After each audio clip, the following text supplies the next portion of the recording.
नमस्कार, जय Hind, Vande Mataram. Media news के लिए मैं किशोर मुंशी। इस समय हमारे साथ में है मुंबई के एक यादव समाज के उभरते हुए नेता अजय यादव जी हैं और मुंबई में उनका कार्यक्षेत्र है।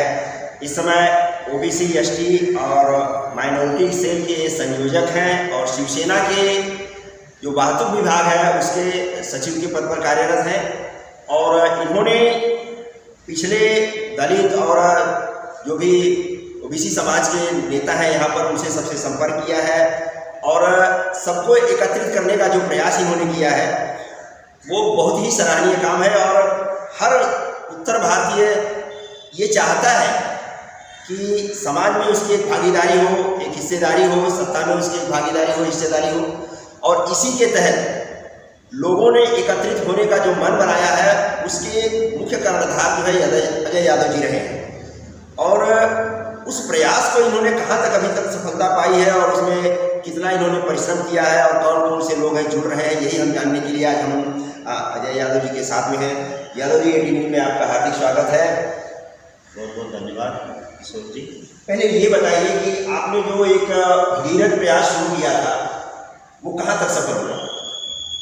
देखिए, मुंबई के अंदर 21 लाख उत्तर भारतीय लोग हैं और 21 लाख उत्तर भारतीय के अंदर कम से कम 19 लाख जो वोटर हैं वो ओबीसी, SC, ST और माइनॉरिटी समाज से आते हैं। लेकिन जो मुंबई शहर के अंदर, मुंबई और महाराष्ट्र के अंदर आज तक जो लोग नेता बने वो ठाकुर और ब्राह्मण समाज हैं, क्योंकि ये लोग ने दिखाया इस महाराष्ट्र के पार्टियों को, चाहे वो कांग्रेस हो, चाहे राष्ट्रवादी हो, इवन शिवसेना भी हो और भाजपा हो, कि उत्तर भारतीयों के जो उत्तर भारतीय यहाँ पर रहते हैं उनके जो नेता हैं उनके हर सर्वे सर्वा जो हैं ये हमें लोग हैं, यानी ठाकुर और ब्राह्मण हैं। मतलब एक तरह से वो मीडिएटर का कहें या समाज के दलाल की भूमिका जो आज तक निभाते रहे या खुद को समाज का मसीहा अपने आप को समझते रहे कि हम जहाँ आपको कहेंगे वहाँ आप उठिए, बैठिए या जैसे हम कहते हैं उसी तरह से चलिए, क्या उनका ये उद्देश्य रहा आज तक? हाँ, यही उद्देश्य रहा और उस उद्देश्य में ये सफल भी रहे, क्योंकि यहाँ की पार्टियों ने उन्हें मान सम्मान दिया और विधायक भी बनाया, नगर सेवक बनाया, मिनिस्टर तक बनाया।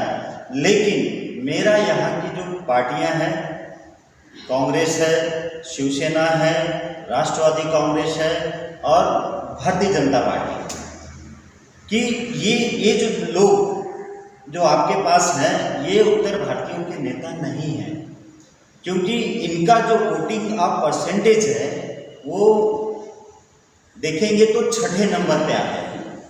इस महाराष्ट्र के अंदर अगर आप मुंबई की बात करोगे तो भी फर्स्ट नंबर पे जो उत्तर भारतीय जो वोट होता है वह यादव समाज का है मुंबई के अंदर। ऑल ओवर अगर महाराष्ट्र पे अगर आप बात करने जाएंगे तो भी यादव समाज ही सबसे ज़्यादा वोट बैंक मुंबई और महाराष्ट्र के अंदर है। इसके बाद अदर जातियां हैं मुंबई और महाराष्ट्र के अंदर, जो हमारे उत्तर प्रदेश के लोग यहाँ पर रहते हैं, वो गुप्ता हो गए, कहार हो गए, तेली हो गए, साहू हो गए, नाई हो गए, विश्वकर्मा समाज है, पासी समाज है। इन लोगों की अगर पूरा काउंटिंग देखेंगे तो 21 लाख में से 19 लाख ओबीसी, SC, ST के लोग इस मुंबई शहर में रहते हैं। और जो वोटर हैं, ऐसे रहने के लिए तो उत्तर प्रदेश के लोग करोड़ों में यहाँ पे हैं, जो मतदाता हैं यहाँ पे वो 21 लाख है। और 21 लाख में से तो ओबीसी, ST और माइनॉरिटी भी पकड़ेंगे तो टोटल 19 लाख लोग हैं। और जो ठाकुर ब्राह्मण जो यहाँ की पार्टियाँ उनको नेता बना के रखती हैं कि ये उत्तर भारतीयों के ठेकेदार हैं, यही उत्तर भारतीयों के नेता हैं, तो ऐसा नहीं है। अच्छा, ये बात बताइए कि क्या वजह क्या है कि आज तक हमारा जो ओबीसी, दलित और पिछड़ा समाज था वो अपने आप में एक नेता नहीं पैदा कर सका? इसकी वजह असली क्या है? देखिए, ऐसा नहीं कि नेता हैं, कार्यकर्ता हैं, लेकिन आप देखेंगे कि जो मुंबई शहर में सबसे पहले जो यहाँ आया ठाकुर ब्राह्मण लोग आए उत्तर प्रदेश से, तो उन्होंने इतने ज़मीन कब्जा किया, या खरीदा, कब्जा किया। पहले तो लोग खरीदते नहीं थे, जो जहाँ बसा वहाँ कब्जा कर लिया। फलाना ठाकुर की चाल है, फलाना पांडे की चाल है, फलाना तिवारी की चाल है, चौबे की चाल है, तिवारी की चाल है। तो मेरा बोलने का मतलब है कि ये इनके पास जरा पूंजी थी, और पूंजी रहने के बाद ये इनको बोलने जरा अच्छा आता है, कन्विंस करने अच्छा आता है, क्योंकि ये पेट से सीख के आते हैं कि बोलना बहुत अच्छा आता है। तो जैसे ये देखते हैं कि जब इस मुंबई महाराष्ट्र के अंदर कांग्रेस और सिर्फ दो ही पार्टी थी, कांग्रेस और शिवसेना।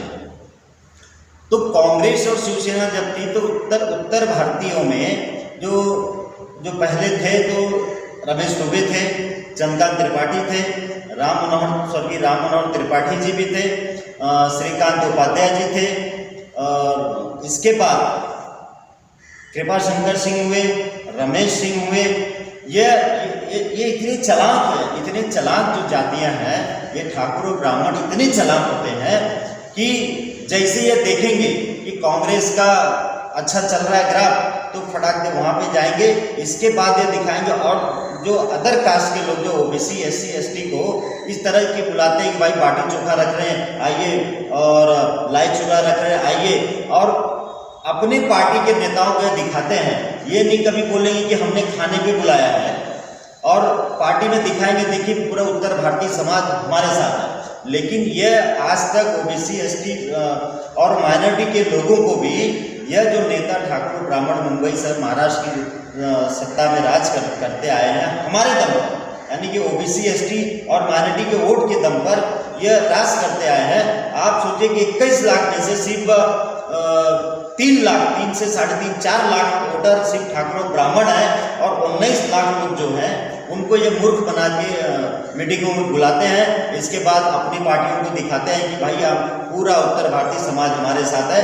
लेकिन अब वो पहले जैसा जमाना नहीं रह गया। आज ओबीसी एसटी जो समाज है हमारा, वो जागरूक हो चुका है। मैं पूरे मुंबई के अंदर 10 से 12 विधानसभा में यह सभा ले भी चुका हूं, और लोगों को समझा चुका हूं कि किस तरह यह दो समाज ठाकुर और ब्राह्मण, हम सभी लोग उत्तर भारतीयों के नाम पर और ओबीसी एसटी को छला है। अच्छा, एक बात बताइए, अभी आपने जो कहा ना कि 15% और 85% का जो अंतर है ये खाई है, ये मुद्दा इस समय जो है उत्तर प्रदेश की चुनावी राजनीति में बहुत तेजी से करवाया हुआ है।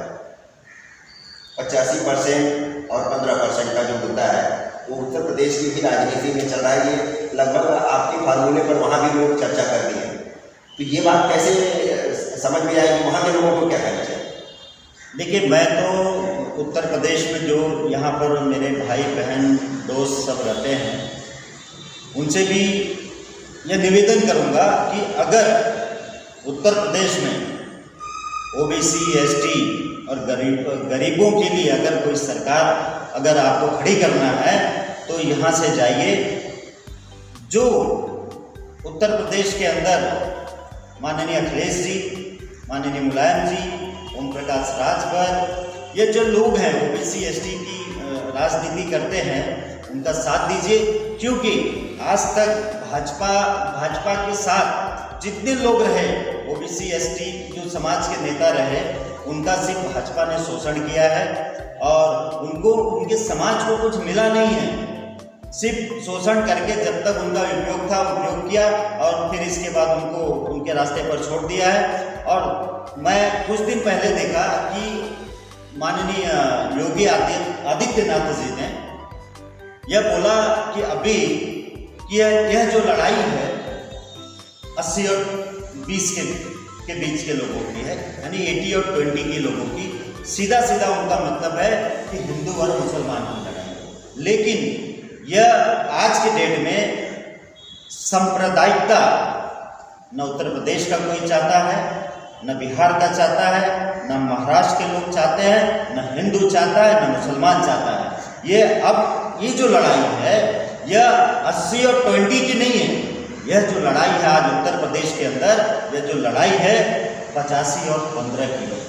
85 और 15, 85 में ओबीसी एसटी माइनॉरिटी आते हैं, और 15 में ठाकुर और ब्राह्मण, इस चीज की लड़ाई है। अगर इस मुद्दे को लेकर अखिलेश यादव जी लड़ रहे हैं तो निश्चित तौर पर उत्तर प्रदेश के अंदर उनकी विजय होगी और सरकार भी बनेगी। और ओबीसी एसटी समाज और माइनॉरिटी समाज को जो न्याय चाहिए वह न्याय देने का काम उत्तर प्रदेश के अंदर जो ओबीसी एसटी के साथ रहे, अगर अखिलेश जी हैं उसका नेतृत्व करते हैं तो मैं पूरा चैलेंज के साथ कर सकता हूं कि अखिलेश यादव जी के नेतृत्व में ओबीसी एसटी और माइनॉरिटी समाज को न्याय मिलने का काम करूँ। एक बात बताइए, जो अभी आपने बोला कि जो दलित पिछड़ों के जो नेता हैं तो 5 साल तक तो उन्होंने भाजपा के साथ में मलाई काटा, आज उन्हें अचानक कैसे याद आया कि नहीं हमारा शोषण हुआ है, और इस बात पर आप क्या कहना चाहेंगे? क्या वो जानबूझकर के इसी वक्त का इंतजार कर रहे थे या अपने समाज को धोखा दे रहे थे? इसकी वजह क्या कहना चाहिए? नहीं, देखिए किशोर जी, ये जब भाजपा की सत्ता जो बनी है उत्तर प्रदेश में 5 साल पहले जब भाजपा ने प्रचार करना चालू किया तो उस वक्त भी यही लड़ाई इन्होंने बोला कि जो लड़ाई है यह यादव और मुसलमान बनाम अन्य जाति, इस मुद्दे पर भाजपा ने इलेक्शन लड़ा और यादव मुसलमान एक तरफ रखे और अन्य जातियों को एक तरफ, ऐसा माहौल पैदा किया उत्तर प्रदेश के अंदर भाजपा ने।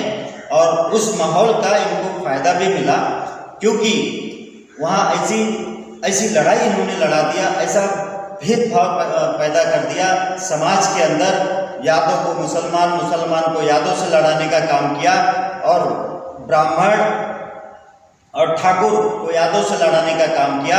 अदर ओबीसी, मौर्य, राजभर समाज को यादव से लड़ाने का काम किया। वो यह प्रचार किया कि आपके जो दुश्मन हैं, आपका जो विकास उत्तर प्रदेश में राजभर, मौर्य, पासी समाज, अन्य हरिजन समाज, आपका विकास इसलिए नहीं हो पाया क्योंकि यादव समाज और मुसलमान समाज आपका विकास चाहता नहीं है। यह बात समझाने में भाजपा लास्ट 5 साल पहले कामयाब हुई थी। इसके बाद इसी मुद्दे पर यह सरकार में आए। सरकार में आने के बाद तो लोगों को लगा, चाहे मौर्य समाज हो, चाहे ओम प्रकाश राजभर हो, तो जो अभी छोड़कर आए स्वामी प्रसाद मौर्य जी हैं, उनको लगा कि अगर भाजपा इस मुद्दे पर इलेक्शन लड़ रही, हो सकता है हमारे समाज का इसके अंदर फायदा हो जाए क्योंकि हमारा समाज हमेशा हम सब पिछड़ा रहा है। उनको उनके अधिकारों का मूलभूत जो अधिकार है वह भी पूरी तरह से प्राप्त नहीं हो पाता। अगर भाजपा इस मुद्दे पर इलेक्शन लड़ी है तो हो सकता है कि हमारे समाज का फायदा मिल जाए। तो आपका जो बोलना है कि भाई 5 साल मौर्य जी, स्वामी प्रसाद मौर्य जी 5 साल तो मजा किए और 5 साल के बाद जब चुनाव आया तो इसके बाद आप बोल रहे हैं कि समाज अपना याद आ रहा है, अब उनको अपना समाज याद आ रहा है। तो ऐसी बात नहीं है किशोर जी, ऐसा है कि वह 5 साल पहले गए थे, उनको उस चीज़ का फायदा मिला, 4 उनके विधायक भी चुने गए उनकी पार्टी से और 5 साल उन्होंने कोशिश करते रह गए, भाजपा के नेताओं को समझाते रह गए कि भाई हमारे समाज को जो उस मुद्दे पर आप इलेक्शन भाजपा ने लड़ा, योगी जी ने लड़ा या मोदी जी लड़े, अमित शाह जी लड़े उत्तर प्रदेश के अंदर, वह उस मुद्दे पर हमारा समाज आपके साथ रहा। लेकिन अब 5 साल होते हुए हो भी गया, आप हमारे समाज का वह जो भला करने का वादा किए तो नहीं किए। तो यही चीज वो पहले बोल सकते थे ना, 5 साल क्या हो सकता है। देखिए पहले से भी बोलते आ रहे हैं। अगर भाई योगी जी तो भाई उसी समाज से, जिस समाज की मैं बात कर रहा हूँ कि बहुत चालाक और चतुर समाज है। जैसे ओम प्रकाश राजभर ने कुछ साल पहले, मतलब 1.5 साल पहले उन्होंने लगभग छोड़ दिया, तो इस तरह से ये भी अपना पल्ला झटक करके भाग सकते थे, भाई हम आपके साथ नहीं रहेंगे। पर इतना दिन तक इन्होंने अपना जो भी था अपना स्वार्थ सिद्ध किया, अब इसके बाद भागने का क्या होगा? नहीं, ओम प्रकाश, देखिए ओम प्रकाश राजभर जी ने हो सकता 12 या 13 महीने में उनको यह दिखा कि मेरी जो बातें ये मान नहीं रहे हैं तो वो पहले छोड़ दिए। वो वरिष्ठ नेता रहे हैं, बहुत जानकार नेता है और उन्होंने छोड़ दिया। लेकिन जब स्वामी प्रसाद मौर्य की बात आप बोल रहे हैं कि स्वामी प्रसाद मौर्य जी ने आज 5 साल मलाई खाने के बाद तब बोल रहे हैं कि हमारे समाज का भला नहीं हुआ। देखिए ये मैं उसी बात में मैं आया कि ये जो बहुत चालाक जात होती है, ठाकुर और ब्राह्मण जो होते हैं उत्तर प्रदेश में, ये बहुत चालाक है। हो सकता है स्वामी प्रसाद मौर्य जी 5 साल कंटिन्यू बोलते रह गए कि भैया हमारे समाज का फायदा करिए, हमारे समाज का काम करिए, हमारा समाज वंचित है, हमारे समाज का कोई भी मूलभूत अधिकार जो होता है या मूलभूत सुविधाएं जो होती है, हमारे समाज को जो भागीदारी चाहिए समाज के अंदर और इस राजनीति के अंदर वह नहीं मिल पा रही, तो उनको समझाते रह गए होंगे ठीक है अगले साल आपका जो भी मांगे हैं वो पूरी किया जाएगा। यही करते करते 5 साल बिता दिए होंगे, तो लास्ट में जब रखे कि अब नहीं हो पा रहा है तो हम भाई आपको छोड़ के चले जा रहे हैं। जहां हमारे समाज का मान सम्मान, राजनीतिक फायदा, मूलभूत अधिकारों की ये होगी, सम्मान होगा, उस पार्टी के साथ रहेंगे। तो उन्होंने फैसला कर दिया कि लास्ट तक 5 साल तक नहीं कर पाए, 5 साल बोलने के बाद भी अगर योगी आदित्यनाथ जी ने नहीं कर पाया तो 5 साल के बाद उन्हें डिसीजन लगे अब हमारा और आपका कोई गठबंधन नहीं रह सकता, क्योंकि 5 साल आपने हमारे समाज का जो बोले थे, हमारे समाज की भागीदारी, राजनीतिक भागीदारी, वो भी आपने पूरा नहीं किया, तो हम अब आपको छोड़ रहे हैं, इस मुद्दे पे छोड़ दिए होंगे। बीजेपी ने आरोप लगाया कि वो परिवारवाद को बढ़ावा दे रहे हैं, उनको खुद के परिवार के लिए बेटे बहू बेटी दामाद के लिए टिकट चाहिए था, इस पर आप क्या कहना चाहिए? नहीं, ऐसे बहुत सारे लोग होंगे जो इस तरह से प्रेशर देकर के टिकट चाहते होंगे। देखिए ऐसा है कि कोई भी पार्टी परिवारवाद से बची नहीं है। उत्तर प्रदेश के मुख्यमंत्री, पूर्व मुख्यमंत्री रहे राजनाथ सिंह के बेटे जो हैं वो भी भाजपा से टिकट पे एमएलए बने। वापस कल हमने लिस्ट देखा उत्तर प्रदेश की, उत्तर प्रदेश के नामों के लिस्ट में वापस उनके बेटे को टिकट दिया गया है। अमित शाह जी हैं, भाजपा के बड़े नेता हैं, हिंदुस्तान के गृह मंत्री हैं, उनके भी बेटे बीसीसीआई में हैं, और बहुत सारे नेता हैं जैसे कल्याण सिंह थे, उनके बेटे हैं। तो जो परिवारवाद से, किशोर जी आप जो बात कर रहे हैं ना, परिवारवाद से कोई बचा नहीं है। हर कोई अपने बेटा को, अपनी बेटी को नेता बनाना चाहता है और अपनी जगह उनको देना चाहता है। तो अगर स्वामी प्रसाद मौर्य जी ने अगर अपनी बेटी को या अपने बेटे के लिए टिकट मांग लिया तो कौन सा गुनाह कर दिया? क्या भाजपा में किसी नेता का बेटा एमएलए नहीं है या उसकी बेटी एमएलए नहीं है, कि भाजपा का बड़े नेता का लड़का मंत्री नहीं है? ऐसे सैकड़ों लोग हैं। तो अगर स्वामी प्रसाद मौर्य ने अपने हक की बात कर लिया तो ये तो देखिए जाने के बाद आरोप तो कोई कुछ भी लगा सकता है कि अपने बेटे के लिए टिकट मांग रहे थे या बेटी के लिए टिकट मांग रहे थे। अगर परिवारवाद के कारण हमने उनको टिकट नहीं दिया, तो अगर परिवारवाद खत्म करना है तो माननीय राजनाथ सिंह के बेटे को अगर आपने टिकट दिया है तो सबसे पहले उनका टिकट काटिए। कल्याण सिंह जी के बेटे को आपने टिकट दिया, उनका टिकट काटिए।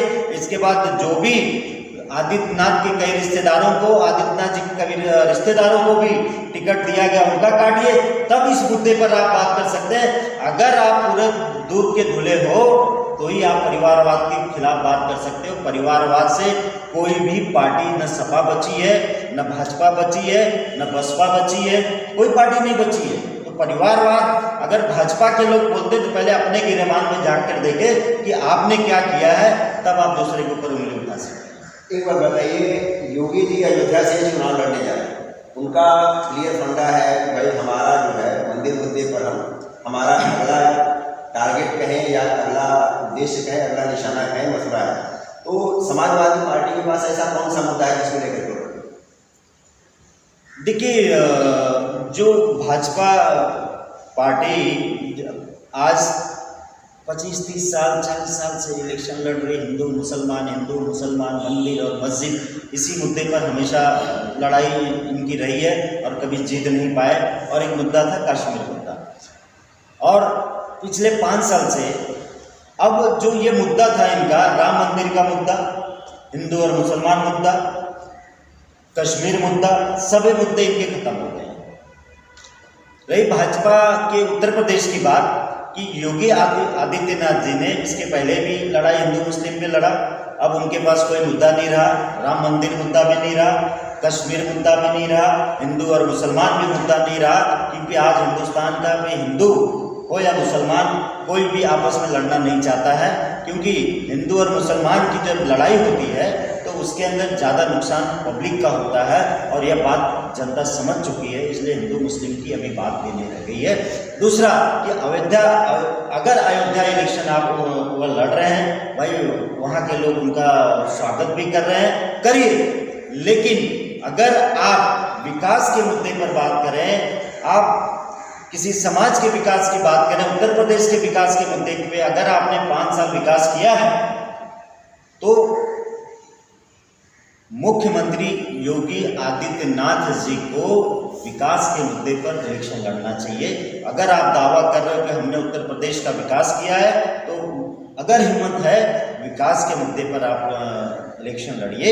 आप मंदिर और मस्जिद, ये तो समाज में नफरत फैलाने की बातों पर आप इलेक्शन लड़ रहे हैं। अगर आपको सही में ताकत है, आपको हिम्मत है भाजपा के नेताओं में, तो आप विकास, उत्तर प्रदेश का विकास कैसा होगा, सड़कें कैसी होगी, लोगों का विकास कैसा होगा, सब समाज का विकास कैसा होगा, इस विकास के मुद्दे पर इलेक्शन लड़े ना। आप हिंदू और मुसलमान या मंदिर और मस्जिद, देखिए मंदिर जो है, अगर मैं भाजपा में नहीं हूँ इसका मतलब मैं मंदिर विरोधी तो हूँ नहीं। अगर चाहते हैं मथुरा में मंदिर बने ना बने, आप एक यादव होने के नाते समाज को और अपने नेतागिरी की बात नहीं कर रहे, आप क्या चाहते हैं कि यादव समाज का आपके वंश की बात है, आप उसकी भावना उससे मंदिर से जुड़ी हुई है, आप क्या चाहते हैं मतलब मंदिर बनना चाहिए नहीं बनना? नहीं, अच्छा ये बताइए किशोर जी कि वहाँ मंदिर नहीं है क्या?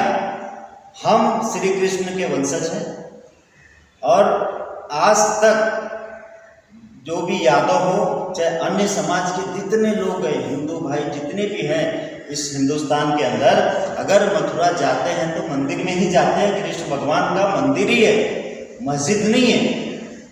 आप ये जो और आप जो बोल रहे हैं कि मंदिर बनना नहीं चाहिए, लेकिन मंदिर तो ऑलरेडी है वहाँ पे।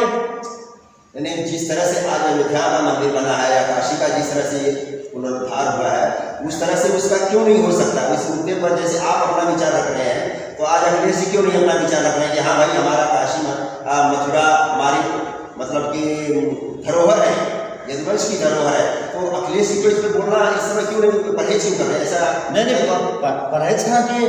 अगर मोदी जी, योगी जी ने काशी विश्वनाथ जी का मंदिर का जीर्णोद्धार किया, भव्य मंदिर बनाया, तो क्या अखिलेश जी का उनका विरोध किए? विरोध नहीं किया कोई। अगर हर चाहे न तो कोई मुसलमान ने विरोध किया, न तो कोई हिंदू ने विरोध किया, जो काम अच्छा है उसको अच्छा ही बोला जाएगा। अगर विश्वनाथ जी का मंदिर उन्होंने बनाया, भव्य बनाया, आज दुनिया के कोने कोने से लोग उसको वहाँ दर्शन करने आ रहे हैं, देखने आ रहे हैं, तो जो सराहनीय योग्य कार्य है उसको सराहा जाएगा। अगर आप बोल रहे हैं कि यो अखिलेश जी क्यों नहीं कोई बात कर रहे हैं, हमको यह बताइए कि जब बनारस को मंदिर, काशी विश्वनाथ का मंदिर जब मोदी जी ने उसका उद्घाटन किया बनाने के लिए, जीर्णोद्धार करने के लिए, तो बन के रेडी भी हो गया, तो क्या अखिलेश यादव ने उसका विरोध किया? नहीं किया।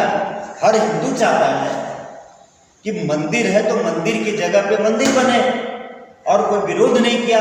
बात रही अगर मथुरा की, मथुरा हमारे वंशज श्री कृष्ण भगवान जी का मंदिर है, अगर उसका भी जीर्णोद्धार जिस प्रकार काशी मंदिर का, काशी विश्वनाथ जी का अगर भव्य मंदिर बना, तो हम भी उसके समर्थक हैं कि मथुरा में भी कृष्ण भगवान का मंदिर उसी तरह बनाया जाए जैसा बनारस में।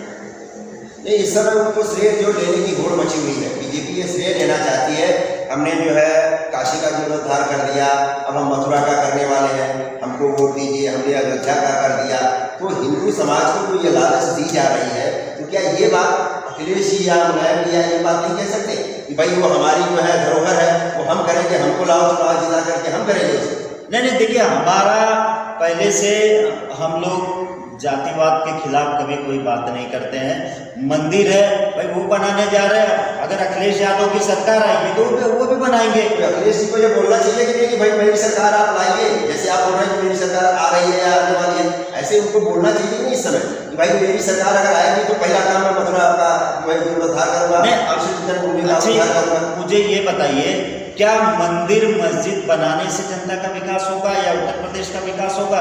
कोई जरूरी है कि यह अखिलेश यादव बोलेंगे कि भाई मेरी सरकार आएगी या अगर आप लोग हमें जिता के दोगे तो मैं मथुरा का मंदिर बना दूंगा। अखिलेश जी ने बोला कि मैं दूसरी जगह मंदिर बनवाऊंगा, इससे बड़ा मंदिर बनवाऊंगा।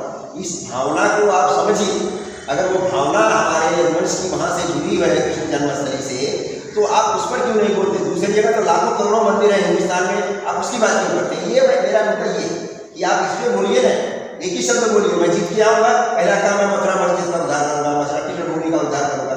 ये बात होनी चाहिए ना।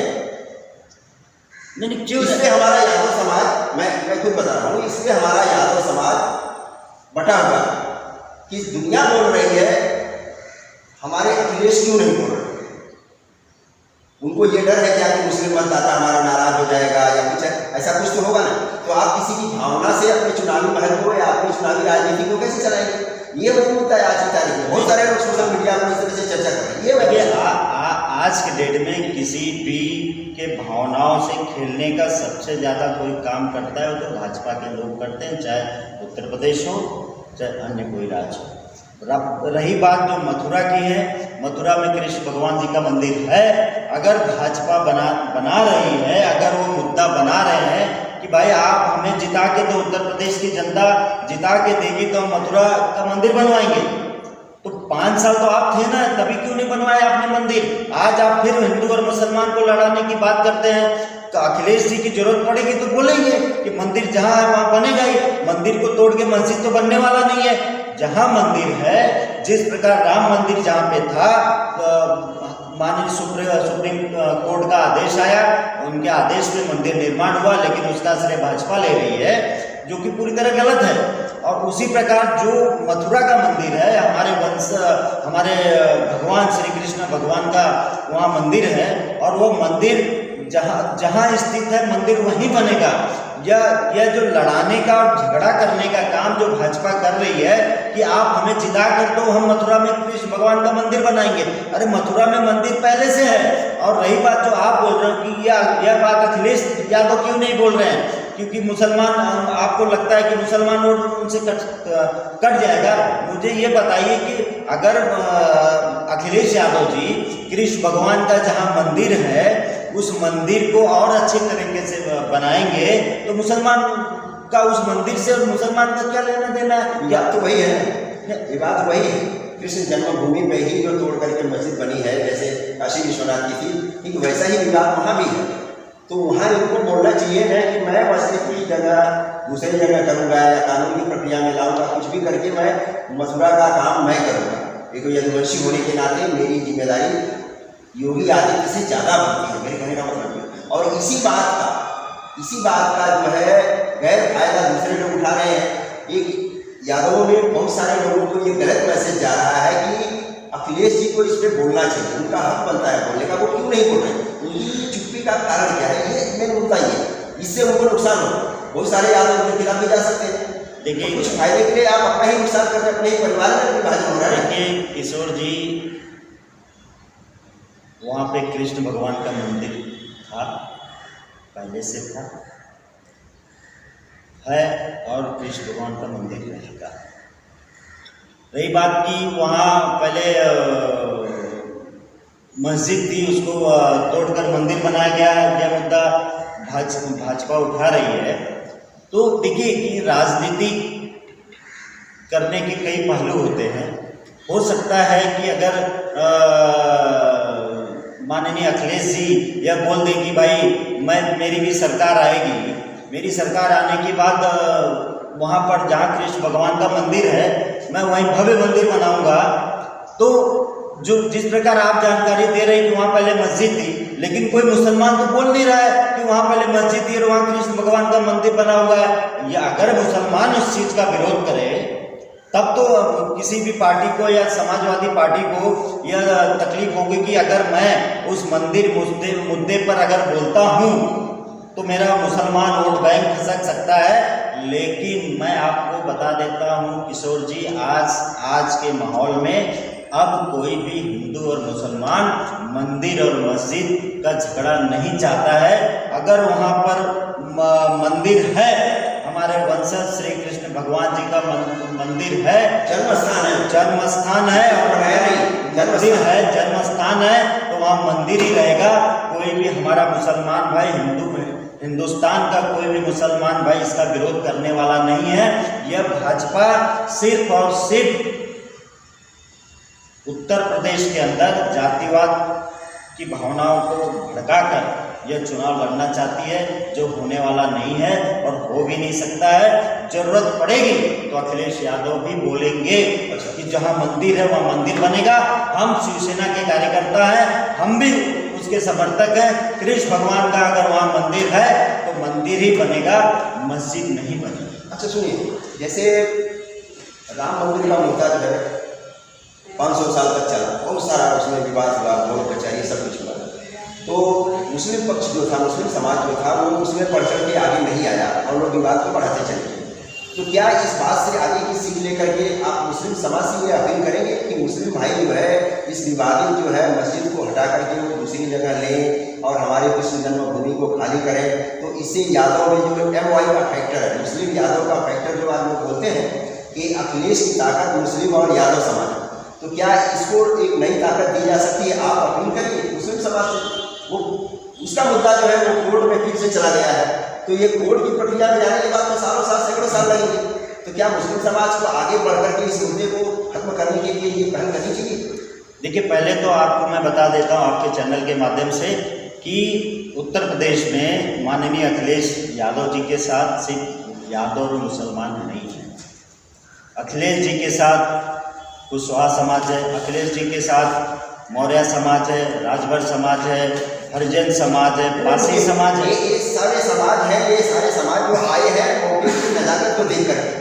पर यादव और मुस्लिम समाज ऐसा है कि आप किसी को अगर बोलेंगे सवर्ण को, तो बोलेगा अगर आप यादव है तो अखिलेश के आदमी है। किसी मुसलमान को अगर कांग्रेस की बात कोई बोलता है तो बोलता है मुस्लिम आज किसके साथ, अखिलेश के साथ। तो ये YPM का जो फैक्टर है ये सर्वविदित हो चुका है कि मुस्लिम और यादव जो है अखिलेश के साथ में है। बाकी जो आया गया नाम है उनकी कोई जिम्मेदारी नहीं, वो आज यहाँ है कल कहीं नहीं जा सकते। इस बारे में आप जो MY जो फैक्टर था, जब नेताजी जब तक सक्रिय राजनीति में थे तभी MY फैक्टर चला, और मैं मानता हूँ कि MY फैक्टर था क्योंकि M से मुस्लिम और Y से यादव। लेकिन जब से माननीय अखिलेश जी उत्तर प्रदेश की कमान संभाले हैं तब से MY फैक्टर नहीं, सभी समाज को लेकर माननीय अखिलेश जी चल रहे हैं उत्तर प्रदेश के अंदर।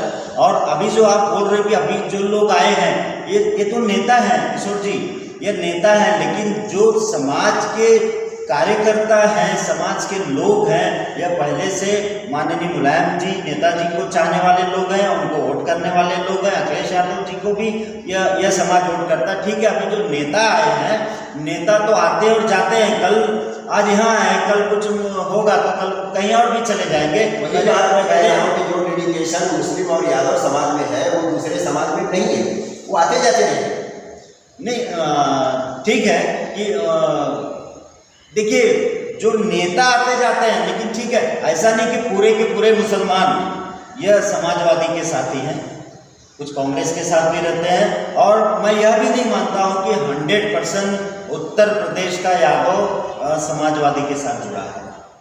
ऐसा भी नहीं है कि पूरा का पूरा, अगर 20 लाख अगर वोटर है यादव, समझिए 21% यादव उत्तर प्रदेश में है, 21% यादव सपा कोई वोट देता है, ये संभव नहीं है। तो किसी के लिए संभव नहीं है। और 4% मुस्लिम वोटर उत्तर प्रदेश में है, तो 4% यानी 4% मुसलमान वोटर पूरा कांग्रेस के साथ, सपा के साथ है, यह भी संभव नहीं है। उसी प्रकार जो सभी जो आप बता रहे हैं कि जो नेता अन्य पार्टियों के लोग आए, जैसे राजभर समाज है और मौर्य समाज है, कुशवाहा सब आए हैं जो उनके नेता, तो पूरा ऐसा नहीं कि ये नेता है तो उनके समाज के 100% वोट उनके साथ है, यह मैं कभी मान नहीं कर सकता हूँ। क्योंकि उत्तर प्रदेश में जितने भी OBC, ST और माइनॉरिटी के लोग हैं, सबसे ज़्यादा अगर किसी को अपना मानते हैं तो माननीय नेताजी को, इसके सिवा किसी को अपना नहीं मानते हैं। इसके बाद नेता कोई भी बन जाए उनके समाज का, फिर भी पूरा 100% उनको उसका वोट मिलता नहीं है अपने समाज से। ठीक है, आप उत्तर भारतीय समाज से हैं और यहाँ की जो हिंदुत्ववादी पार्टी है शिवसेना, उसके एक सक्रिय कार्यकर्ता हैं। आप अपनी पार्टी की तरफ से हमारे समाज को क्या कहना चाहेंगे कि आप मंदिर मुद्दे के साथ में मंदिर मथुरा का बनना चाहिए, जीर्णोद्धार जन्मभूमि का होना चाहिए, क्या होना चाहिए?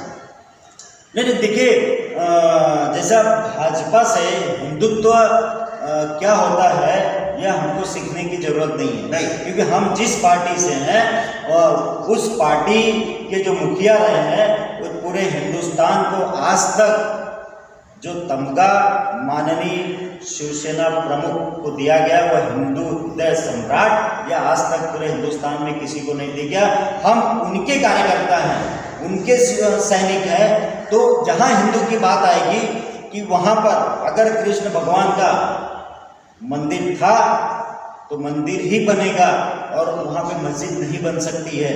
और जहाँ मंदिर की बात आएगी, जहाँ हक की बात आएगी कि नहीं यहाँ मंदिर था तो मंदिर ही बनेगा, यह हमारा शिवसेना का भी यह मान्यता है कि हिंदुत्व की बात जहाँ आएगी, हमने हिंदुत्व नहीं छोड़ा है। अगर महाराष्ट्र के अंदर हमने सरकार कांग्रेस के साथ बनाया, राष्ट्रवादी कांग्रेस के साथ बनाया, इसका मतलब यह नहीं कि हमने अपना हिंदुत्व छोड़ दिया है। अगर मथुरा के अंदर जिस जगह पर कृष्ण भगवान की जन्मस्थली है वहाँ पर उनका मंदिर है तो मंदिर बनने के ही फेवर में हम हमेशा रहेंगे।